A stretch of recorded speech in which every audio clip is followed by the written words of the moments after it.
Hi, AJ. Welcome to the EO Wonder podcast. Well, thank you so much, Kalika. So pleased to be here. Thank you. You have had such an amazing story. You're a trailblazing entrepreneur. You've combined art theory with ancient history, with this entrepreneurial hustle, and your journey is really nothing short of inspiring. Tell us a little bit about how you got here and maybe some challenges along the way.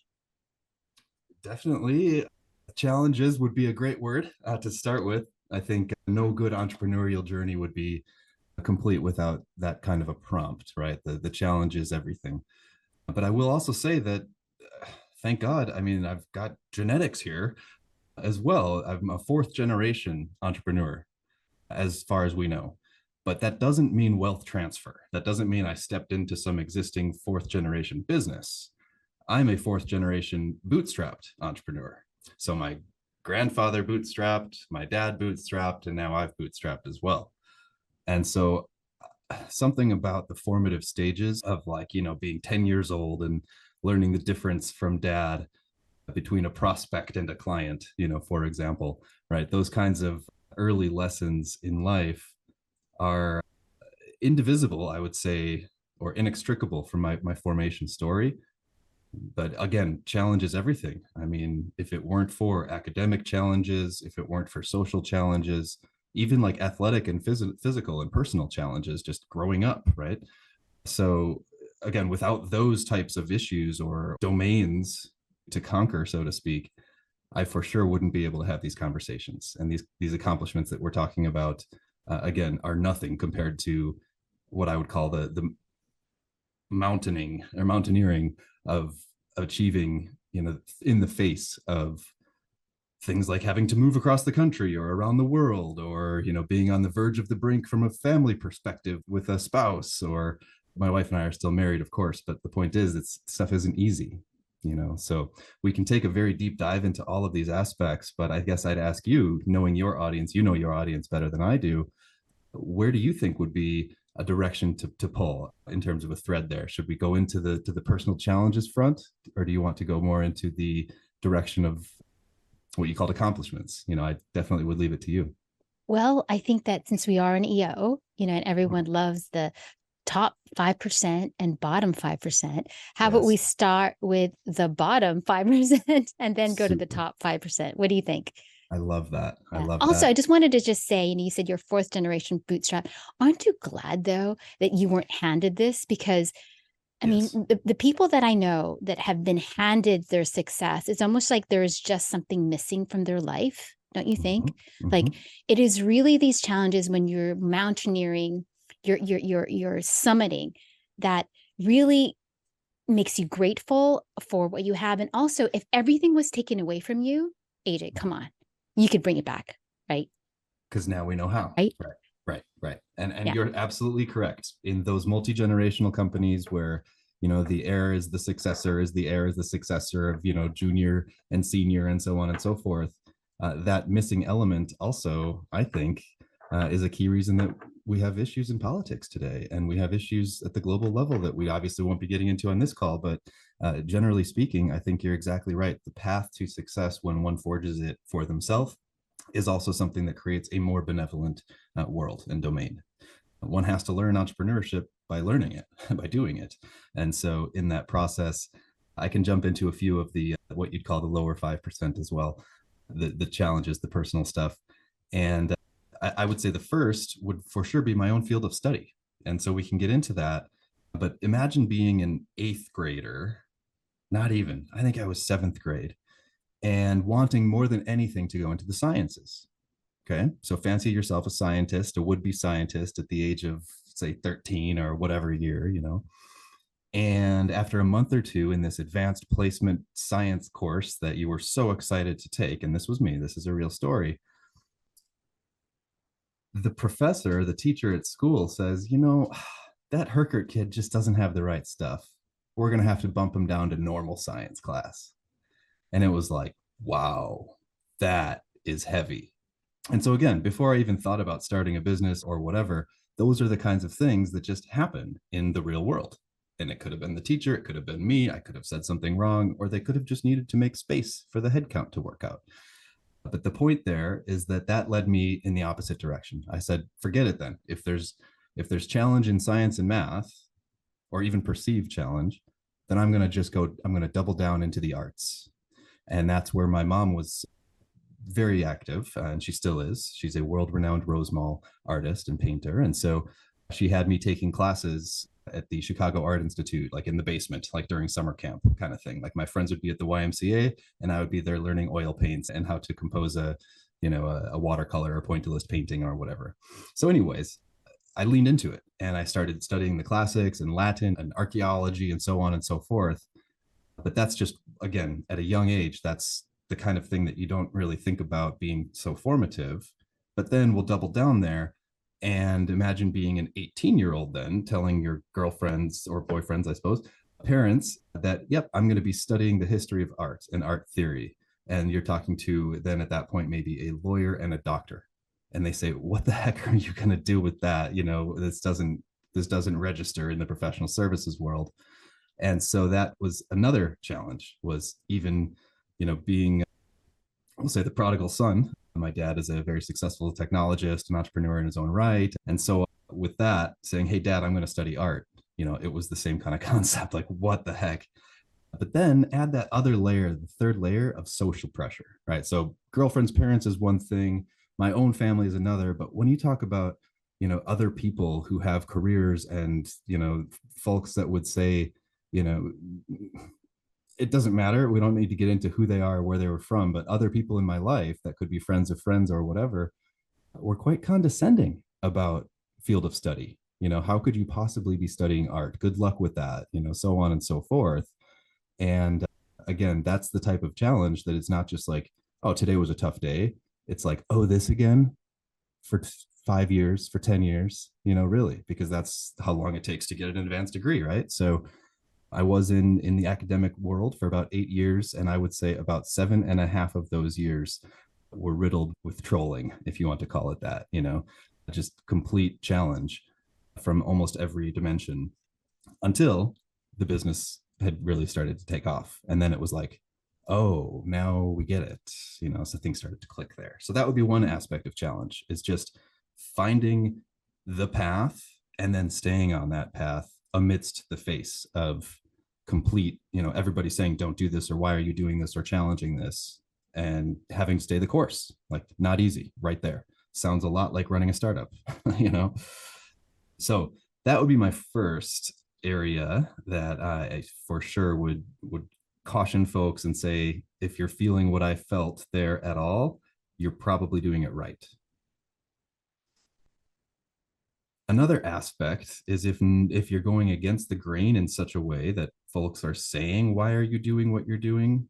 Again, you're probably doing something right, because look at the 99% of people that ended up in those general studies programs taking an average business degree or whatever may have at this point an average career. So perhaps just desserts. I don't know. We don't need to get into the Schadenfreude aspect of that, but you see my point. The next component, though, the next dimension, of course, is after, I was 23, 24 years old or whatever, I started this company and things started to pick up. Also started a family, right? And so became married by age 24, 25. And now it's been 10 years. And for sure can just report a roller coaster. I mean, we've moved across the country 3 times, one of which in duress, where it was like, hey, we're going to pull a ripcord here and hope and pray that where we go and where we land is going to be safe and good. And, that was from Seattle down to San Francisco. And that's a big jump, right? After having been established and married and so on and so forth. Having a child in the midst of that, and then another one on the way, and then saying, oh, it actually wasn't so good in San Francisco. We're going to go back to Madison, Wisconsin, which is another 2,500 miles. Oh, and then we're going to have our second child there, So anyway, speaking about just the challenge of building company, building brand, building personal brand, but then also, multi-million-dollar lines of business and products. Well, do that with a family in tow, a young family, and you are sure to test every limit of every dimension of those relationships. And so again, if there are people on this listening to the podcast now who kind of resonate there, I would say that that is one of the key reasons that EO exists, is that that personal side of things is very difficult to talk about in the public sense. You know, people say, "Oh, you're running an entrepreneurial company that's very successful. Like it must be great." You know, is something that people say, or they'll. I've heard people are just jealous. They're like, "Yeah, I'm jealous that you guys get to do what you get to do in that, group of business owner." And I think at the end of the day, it's like, are you though? Do you know what it takes and what it really costs? From a physical, personal, spiritual, mental level. So those would be two areas where I think we could delve in further for sure, without necessarily needing to go into more complications of, it's like an onion, right? Of what those 5% on the more challenging formative side of things have to be. But again, happy to speak more in terms of where you'd like to take this. So your audience best, so I'll follow your lead more. Oh, you know what's really interesting about all these challenges that you have is people assume that you're a successful entrepreneur, that you have Mm. it right in other areas of life. You know, Yeah. isn't that true? That there's a circle of life, and they think just because you're succeeding in one area, they Mm. think that everything else must be hunky dory, Yes, must have it dialed in. right? Yeah. If your show is going so well, then so is your profit and loss, so to speak, right? Right, right. And I think that that's all. If you have not gone through that journey, we assume that. But since we're both serial entrepreneurs, I completely understand. But if, definitely someone looking from the outside, when they see your success, they don't see the 120-hour work weeks that you're probably putting in. The sleepless nights because you have a newborn. Yes. All that. Bootstrapping, right? Putting everything on the line for this one idea or several ideas that you feel so strongly about. But you know what? Let's move back a little bit. Let's talk a little bit about what Squiggle, what TruScribe does. I mean, I introduced it in my intro, but maybe from your perspective, like how did that idea emerge? And then how did that also take you to being the sixth CEO of the Portfolio 313 software? Well, it is all tied together. So I'm glad we got to start with, kind of the challenges, because those challenges started again, even before I was in university, right, to pick my track of academic pursuit. And by the time, I don't know, maybe I was about ready to finish my master's degree, I was visiting with my brother-in-law, and he said, "Hey, check out this project I'm working on with a client." And it was a whiteboard video was the medium of the product that he was creating. And so I said, "Whoa, dude, like this is really cool. There's a lot more here, quote unquote, than just a video or just drawings or whatever you'd say." And long story short, about 60, 90 days later, that one video became his client's most successful marketing, bar none. And again, me being in an entrepreneurial environment at the time, I kind of thought, well, I would join up with you if you were offering, and he did, and we created this product line together, which is known as TruScribe, and that's the agency. And basically, what we did then from that point was apply the things that I was studying, the things that he had practical expertise in, and then we'll say, contributions and insights of experts. As I mentioned, my father has a strong track record in enterprise resource planning and ERP. And so he came in and said, well, here's kind of how you might manage to scale, and so on and so forth. But the point there is that by pursuing something that I knew I was passionate about and leaning into the kind of strengths that I had within the family, if you will, we were able to forge a brand that remained debt free for like our first 5 years before we even thought about taking on, funding or strategic partnerships in that way or whatever else. I mean, we grew to multi millions of, it was like over 3 million, I think, in our most successful year before again entering the next stage. And so that was like 30 some employees, 35, 40 plus employees, whatever it was. And all of that to deliver just one thing, which is thoughtful, impactful illustration. So for an art student who was pushed around a bit and, challenged quite aggressively by many, many people, all of a sudden, several years later, to be able to look at what we were doing and say, that's because of the challenges. that it works. All right. It's quite a powerful place to be in terms of being holistic about all of it. Right. And so, anyway, that's TruScribe for you. And it's whiteboard video with the superpower, I suppose, of academia, right? Of reasons behind what we're doing and design and how it looks and how it has an impact, so to speak. And then the authoring tool, which you mentioned, Squiggle. Squiggle is basically like a DIY version of TruScribe. So TruScribe is an agency. We will make things for the user or for the client. Whereas Squiggle is a tool that we are, as a software company, we are building and licensing. And then the end user could be a student, for example, somebody who could never work with an executive communications agency, but for sure they have a need to draw stuff, to illustrate, to create content. And so again, they both of these brands track back towards the concepts of illustration and storytelling, which again was an academic specialty of mine. And that's where I think a lot of this passion comes from, because it's something that I had to defend, before I even knew that there would be a professional application to this. I had to defend it to the most critical people, like my girlfriend's parents. You know what I mean? So that's some of the origin story for you. Well, I don't think there's anyone who has not been on the internet that has not seen a whiteboard animation. And I love your mission. We draw words, ideas, and stories to change the way people see, think, feel, and act. And I also think that there's such a large education component to it as well. I learned so much from watching these whiteboard animation videos. Was that also something that it was really important to you to You educate? learn, and I hope you're watching the right ones. And I bet I know you have a creative eye because we've spoken about your work as well. Uh, you can tell the ones that are done right. And you can also tell the ones that, just like any other media campaign, right? If you hire a bad photographer, you may as well not publish those pictures, right? If it's a bad shoot and you don't have the right content, don't post anything, right? It's that kind of way with whiteboard, especially because if those drawings are wrong or offensive or whatever, it for sure does brand damage. And I'll give you an example. Just 4 or 5 days ago, on my own LinkedIn feed, I tend to post, every so often, a couple times a week, about creative strategy and illustration. I shared a story of a Happy Veterans Day, like flag banner campaign that had been designed by somebody in a county in Florida.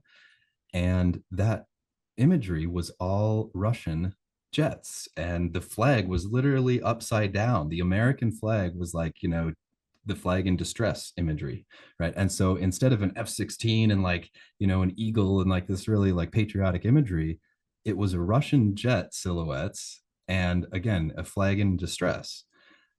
That's just one example for you of how poor imagery or the wrong illustration can absolutely damage the brand. And so you can't imagine how many people were upset about that, calling the county, making complaints and so on and so forth.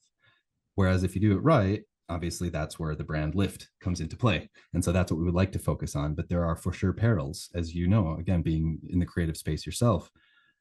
So basically, what I want to say about the illustration as a medium is that it dates back, my estimates are between 10,000 and 30,000 years of actual meaningful human history. But there's very likely aspects and elements that go from 30,000 to 100,000 years of human history of using illustration. Well, text is only as old as the Gutenberg printing press, which is maybe 600 or 700 years. So if you think about us, I guess they're calling us biological computers now, which is what we are.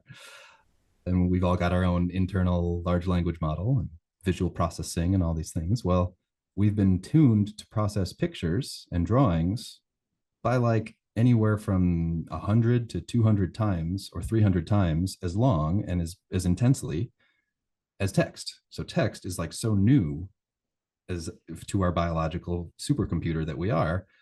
So of course, if you do it right and you do it well, it would serve as a superpower. It would serve as a way to communicate more with higher impact to drive greater return. And that's what our clients tell us. And so that's been the key to your exact point in the question, is that there for sure exists, a milieu of thoughtless, we'll say poor quality Fiverr.com kind of stuff. Sorry for that. But you know what I mean? Just the freelancers that are hey, we could do this, all the way up to professional levels. And there are business illustrators, as you know, who don't even take calls. They're by appointment only and invite only kind of solution. And so, with all of that said, it's a strong focus on how the stuff works, what makes it work, and keeping it innovating so that it works more and not less over time. So, have you ever, by the way, have you ever participated? Have you ever done one yourself? Have you ever made a whiteboard video or used one for No, any of I've your hired campaigns? people to do it. Okay, Yeah, cool, yeah, cool. yeah, yeah, I'm for sure it was sure. high quality. What was the application? Just like about my agency, like all the different services that we do. Yeah, Nice. so Okay. yeah, which it's easier because, and we were doing this, early 2000s, I think. So it was really kind of crude, but definitely recognizing that people really want to watch video more so than read. But even though it's still there, right? We still have, millions of billions of blogs, but Right. definitely everyone is on YouTube. Everyone is, gravitating to video, right? So when you Yeah. advise your clients, imagine I'm a brand manager and we're just getting to know each other. Where do you direct them in terms of media mix? Do you say like, all right, if you need 100 videos or whatever, how do you tend to kind of chop up the content mix there? And do you say like, these 20 will be talking head with this type of an objective and then break it down in terms of modality? Well, usually we start off with storytelling, right? Because you're a Yeah. strategic storyteller. So that Yes. one story, you do it in video, right? Yeah. Once we have the video, you also have the audio. Then from there, you repurpose it, and then you take that, Yes. transcript. And so that's really it comes with telling that right story first, and then repurposing it, in multiple ways. Yes. Yeah. Yes. I love that. And that's like a model question because what we're seeing now is that if a brand needs 1,000 videos, and we're talking, the Fortune 300, if you will, maybe Fortune 400, but not quite the 500. But if they need several hundred videos or 1,000 or whatever it is for their total, we'll say 2024 mix or whatever they're putting together, what we're starting to prescribe is like this whole subcategory of hand drawn imagery and hand drawn content. And that becomes this kind of extra juice in the creative strategy. So imagine flipping through, and NASA is a customer that does this, right? So you're flipping through and you've got all of these like real life images, you've got drone footage from space. Oh, and then what's that one? And it's somebody actually drawing how a satellite works to get to, because that makes sense, right? Because that's like complicated science. So you'd want to learn something like that from a drawing rather than some computer rendering or something that's very expensive to produce or something that's low grade and doesn't really do the trick. So another example of that, and major shout out to our client at Pega Systems over in the Bay Area. They do a whiteboard concept to describe their new AI products with us, and it's like a rolling series. So you can go to their website and check out all their cool YouTube videos that they have, and then again, there's this little flavor that's illustrated by our studio, and maybe we roll out one every so often, and it's not like they need to be in mass because one good whiteboard video can totally do the trick for an entire product launch. You don't need to do 100 of them. Like you said, get one good one or great one and then chop it up into segments and reappropriate and so on and so forth. But anyway, again, that's where we're seeing the juice right now, is that it's this whole illustrated brand content, but what's your illustrated strategy, so to speak, as like a subgenre of the greater video world, if you will. So anyway, just thought I'd riff there with you for a second. Definitely. So how did you, I guess, get started with Squiggle AI? Yeah. So that one was an interesting development. So speaking of college, I was at, again, an interesting nexus between very traditional, like ivory tower academia, like pure academia. Pictured myself to go be a professor in arts, like that was it. And then also this high octane entrepreneurial environment where, the founder of Best Buy attended, famously, the Bill and Melinda Gates family has certain connections, and, so on and so forth, like major companies, major entrepreneurs, and whatever. So it's kind of an interesting place for a arts student to also be, we'll say, talking with business owners and entrepreneurs and whatever. So one of my professors actually became very interested in the project after a few years. I said, hey, we just brought on NASA or something. I can't remember who the client was, but I think it was them. And he took an interest and he said, we should talk more. What are you doing? And tell me about this. And that particular professor then encouraged us to think about serving more users with our IP. So the whole concept that we're talking about here, this illustration in communications, well, how can we offer that to people who can't necessarily work with an agency or don't have time? Or again, go back to the student example, right? Like it's very difficult for a student to work with a professional media agency. Like it just, those are two non sequitur, right? So with that, that meant there was an opening in the market. And by the way, we were getting inquiries, and we still do every single day, to the TruScribe.com website from teachers and students and creators that say, I want to make something with your software.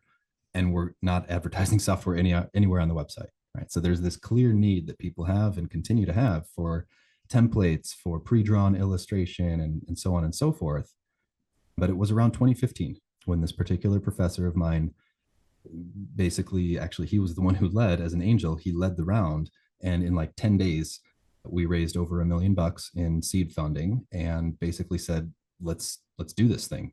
Let's figure out how to create a software that bottles up the TruScribe approach into a DIY wizard, or in preemptively, it was the concept of generative AI. This term didn't exist, or actually it did, but it was super niche. Like people were barely talking about AI. So generative AI was like, Exactly. This is 8 years ago. yeah, you had to be like way in there in the Wow. fold to know what was going on.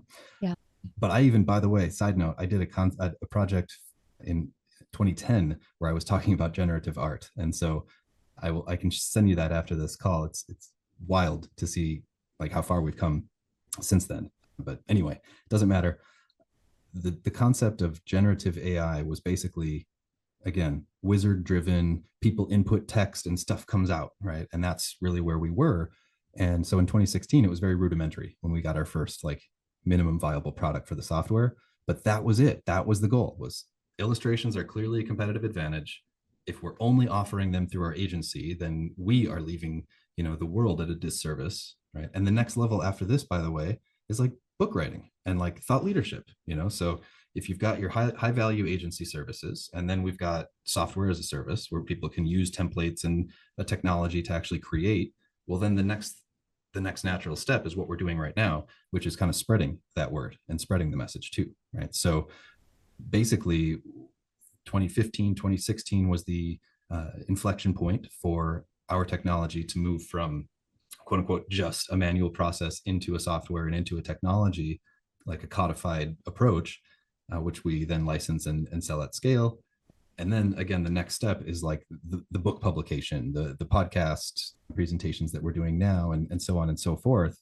And I think that that's actually the highest gain. That's the highest return, because it's not just about a transaction or a customer service ticket being opened and filed or whatever. It's about actual idea exchange. And this is where I feel like the needle moves the most. So thank you for asking such good questions. And it's clear that like we're in sync at a creative level. But do you find the same thing in your experience, that like when we're actually like campaigning, so to speak, is when the most magic happens? Well, I just love the idea that you're democratizing illustration and visuals. First of all, I just want to just talk Yeah. about that, Yeah, because please. being able to offer this, like you said, is such a it really accelerates the power of ideas. Yes. Yeah. So, That's right. but yeah, when it comes to campaigns, yeah, definitely it has to be integrated. Like you can't just focus on just on one area for it to be really effective. Right. Right.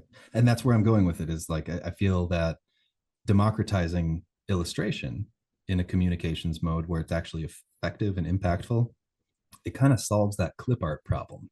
If you think about clip art from Microsoft Word, you're like dragging and dropping. Love Microsoft. We're a big partner of theirs. But like, we wouldn't be here if this problem didn't need solving, frankly speaking, right? And so the point there is that now we're getting to a level with the technology where it's solving meaningful problems for customers, for end users, for clients, for educators, and so on. And again, that's where the feedback comes in from the marketplace, where I have customer stories to tell. I have like wins to report. Like there's a client of ours in medical technology that hasn't had a down quarter since they started with us. It's like, huh, interesting. That's all I can say there, right? It's like I can't claim performance credit, if you will, for their entire stock price over a 4 or 5 year time period. Of course not. But at the same point, that's a pretty compelling statistic. And it's because you're providing clarity, right? Yes. You're providing clarity, and then also it evokes in them some type of awareness that we really need this, and you're helping them get clients, right? I mean, you're really doing a really beautiful service to them. So it's a medical service company. So is Yeah, it medical medical devices. illustrations? It's medical devices. Oh, And medical so devices. historically, imagine, somebody says, "Oh, you need whatever it is, doesn't matter, any type of invasive device. It could be a pacemaker, it could be something else." That's nerve wracking, to say the least. It's for many people, it's a total lifestyle change. It's all these things, and so what better way to augment your communications? Again, this doesn't replace, and I'm never here to say, illustration is the only way, because we're not in the Middle Ages anymore, right? It's not that way. Now we use talking head, we use other types of animation, we use screen capture where we need it, of course, and we get this element of illustration, and that becomes your empathetic moment. That becomes the moment where you can say harder things that, again, it softens the blow, if you like, right? There's that. Or it becomes more anonymizing, right? There's no gender necessarily, there's no race necessarily, you can be much more ambiguous, and it doesn't matter who your main character is.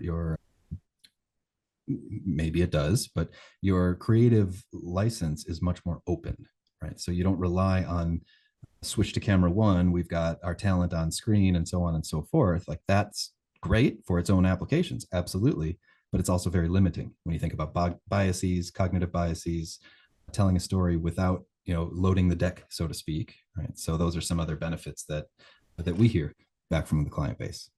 I remember doing a commercial for one of our clients, and the lead girl, who we always use for all the commercials, completely shaved her head when they wanted to do additional commercials. Just like, dang it, Ooh. darn it. Like, you can't grow back her hair, so we had to, do something else. But absolutely right. I That's mean, you could just add hair. I mean, hairstyle, yeah, facial hair. Somebody shows up with a full beard one day and then shaves it down the next day. What do exactly. you do? Right, right, right. Exactly, exactly. And then you could definitely modernize it much more quickly, because you take a look at some of these iStock photos from a long time ago, like they're useless now, right? Because Yes. hairstyles change, clothing changes, makeup changes. So with yours is very fluid.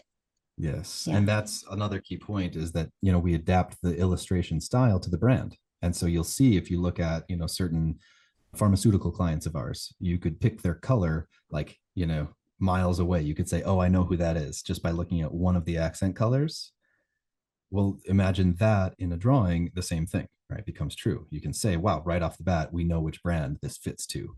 And that's not just pharma, but they seem to have really strong colors. And so that's why that one makes sense. But yep, you nailed it. There's diversity, there's much flexibility, but this universality is what I like to go back to. It's like we're giving something to people that's not just a painkiller or a vitamin. It's like both in all, and moves everything forward together, right? It's like there's benefit and there's alleviation of pain. But anyway, that's what I could wax poetic about for hours and hours. So you certainly have a nerve there. So you alluded earlier, not alluded, but you're working with a lot of global partners like Yes. Microsoft, and also you mentioned NASA, but you also work with Google and Amazon, and you have some important new partner developments. Can you talk about it now, or is it still top secret? Well, it depends. When do you think this might air? Whenever you want it Okay. to. Okay. If this is going to air in January or later, then I could Okay. tell you for sure that we are working in a new space, which is uh, something that is going to take Squiggle as an authoring tool to the next level, the same way that Copilot by Microsoft, which they just launched, has taken PowerPoint authoring to the next level. And so I'll give you an example. If you're using PowerPoint and you're not familiar with Copilot yet, you can log in and kind of type some words and say, "Hey, create me a PowerPoint that tells such and such a story that fits such and such a brand." And suddenly you have maybe 7 to 10 slides, and they've got information well researched with images and with colors and everything, and it matches what you need, and it's done. Like, that's Copilot. Well, in the Squiggle world, again, assuming this is live by around January or so, you can expect similar quantum leap forward in terms of what's going to be available to the end user. So traditionally, Squiggle is like a wizard where one is typing in words and then the next slide is, or the next screen includes, choose your options and then click next and then click next and then click next. Well, imagine if we're living in a much more dynamic environment than that, and I want to use my illustration within another application, then it becomes more like middleware instead of just like an end user software. And so it becomes more of a iconification engine than anything else. And imagine if that iconification engine is then suddenly available at scale. And so, again, I can't get into too many specifics other than the fact that by the time this airs in January, we can point to squiggle.ai, the domain, which currently is more of a landing page and kind of like an R&D skunk works.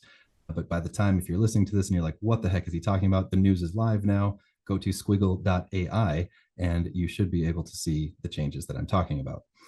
So what that really translates to is partnership at a global level, giving this democratization that you mentioned, and I love that word. Thank you for that. Giving this creative capability to tens of millions at a time instead of, at this point in the early bootstrapping days, right, we're dealing with hundreds of thousands of users at a time. Well, again, just adding some zeros there makes it much more interesting from a distribution perspective. And also, again, delivering on the message is that's huge, is that this purpose is not just, something that's for shareholder value or, just to sell product or whatever. This is actually giving that superpower to more end users around the world at a time where I would argue communication is more important than ever. And so there you go, without saying too much, I hope. So, a lot of people are gung ho on AI, but there are also a lot of people who caution about AI. What is your stance on it? Totally caution, because AI is only as good as what it studies. And so we have to feed it a diverse sample of material. And for, what if we told it, hey, go learn rock and roll music, and we only gave it the Beatles? Like, yeah, that's really great. Love the Beatles. And there's about a million other bands that it should be studying to learn rock and roll music, right? Well, the same example is true, especially in the, we'll say, mission critical world of executive communication, where, again, thinking just about the difference there between that Russian fighter jet and an American F-16 or whatever, this stuff matters a lot. And so the challenge that most AI engineers have to deal with is that their input materials are relegated to the stuff that they have access to on a firsthand level. And so what that means, again, is think about the example of rock and roll music. Most engines for AI are fed from a Western perspective and actually a Californian perspective. And I loved my time in California. I still have family in California, and always have, actually. But the point there is that it's a great culture, but it's not the world. It's totally not. And I think you're in Southern California right now. That's Imagine right. if, yeah, so imagine if everywhere you went just looked like Southern California. That'd be terrible. That's not the world.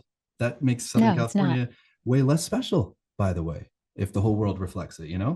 It's not what we want. I want to go to Chula Vista or San Diego and enjoy it for what it is. I don't want the whole world to look like it. So that's what we have as a challenge right now, is that when you type in, like a wedding scene, for example, it's always a white wedding, so to speak, and that's not the world by any means. Or you type in faith, and when I type in faith, why should the image be a cross? Like, that's not everybody's faith. Like, nothing wrong with the cross. That's a Or great a dove. option.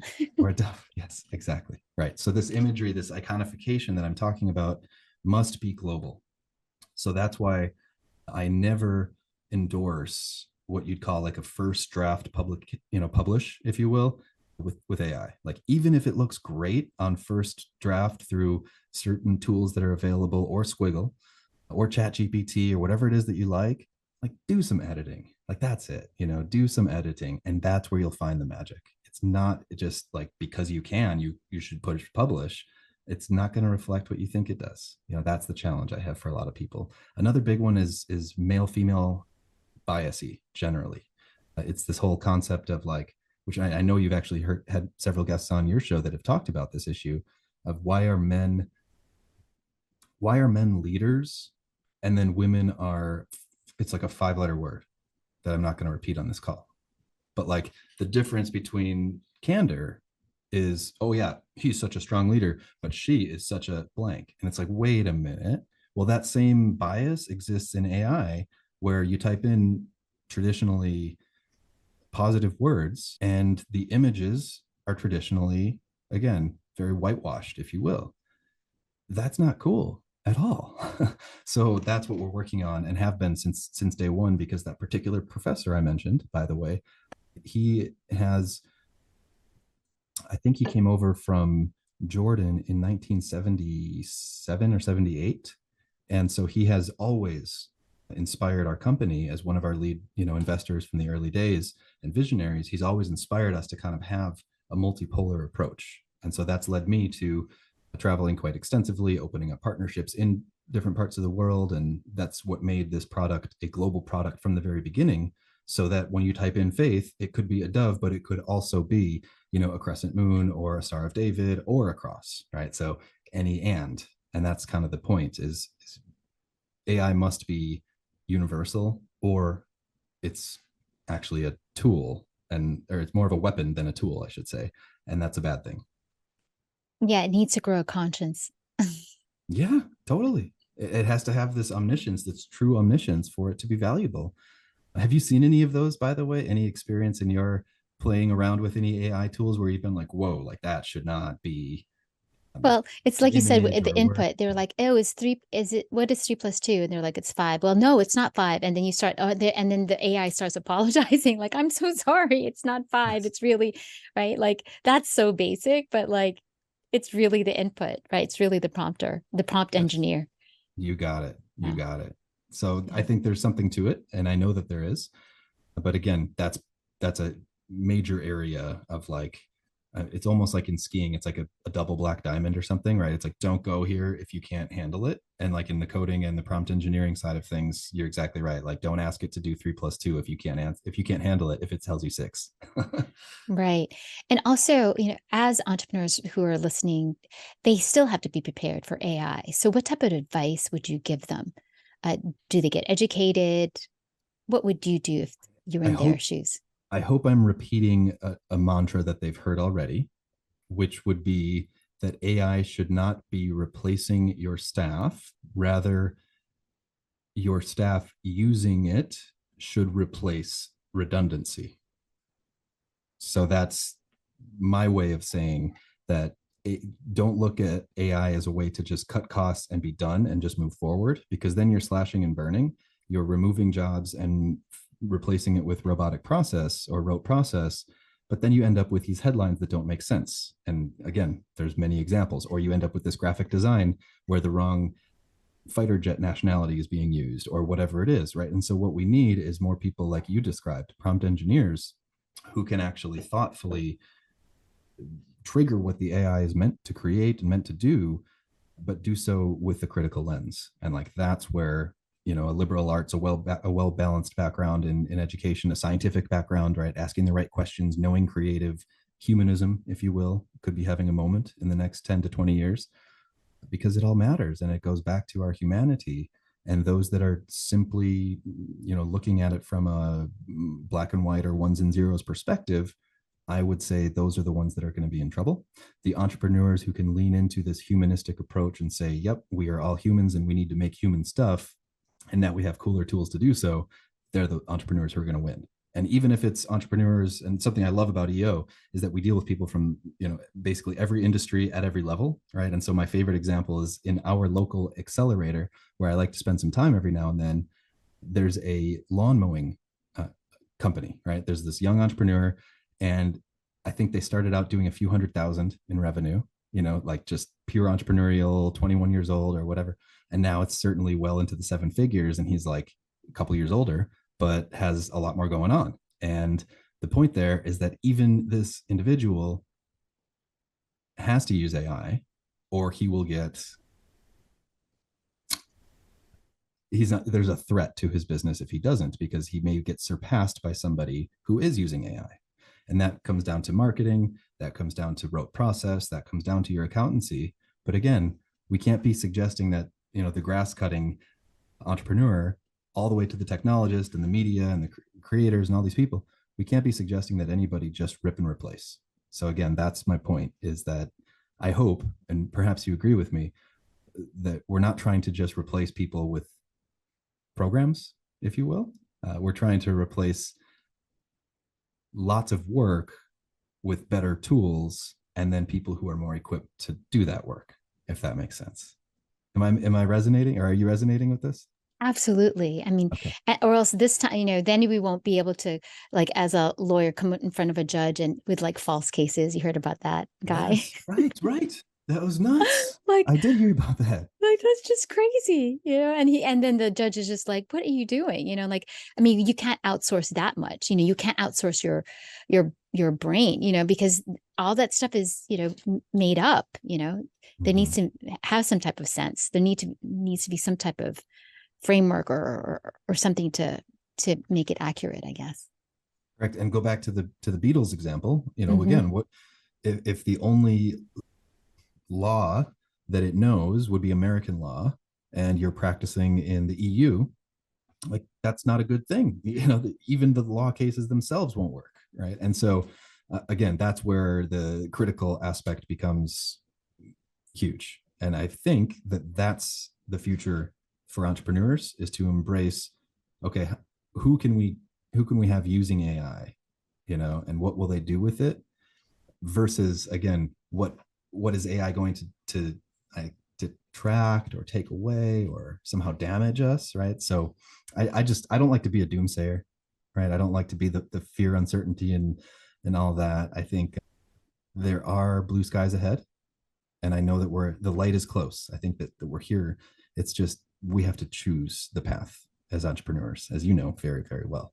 So that would be it, is like thinking strategically about how to use this to best affect the bottom line, to best create customer outcomes. And then the staff, the programs, what we're creating makes more sense. So we'll see what the future holds. That's for sure. Well, thank you so much for sharing your story. And I'm sure that your eighth grade self is probably just so happy that that teacher or professor, I don't know, had that one judgment against you, because look where you are now, right? Our journey isn't a straight line. It is definitely these curves, and it all makes sense now if you look back, like where you're at, right? Like if you had stayed with science only, this whole Exactly. art thing would have never ever merged. And now you have these global partnerships and this incredible generative AI software. And I'm really excited to see where you're going to take it Well, in thank you. 2024. Thank you so much. I appreciate it. And perhaps my invitation to you would be, we can catch up as well on my show, which is called The Drawing Board. Uh, Ah, Kind of a that is play so there. cute. But yeah, yeah. So So on would brand. exactly. So would love to get your take maybe in a few months from now, and we can have something air in, if it's January, maybe in like March or something, and Yeah, put something together on my platform for you, if that would be, I don't know, an on-air absolutely. invitation. I So would there you love go. that. Thank you, Super. AJ. My You're pleasure. so It's been awesome. been a Thank pleasure to you. chat. Thanks for your All time. right. Yep. Bye, AJ. Bye now. Bye.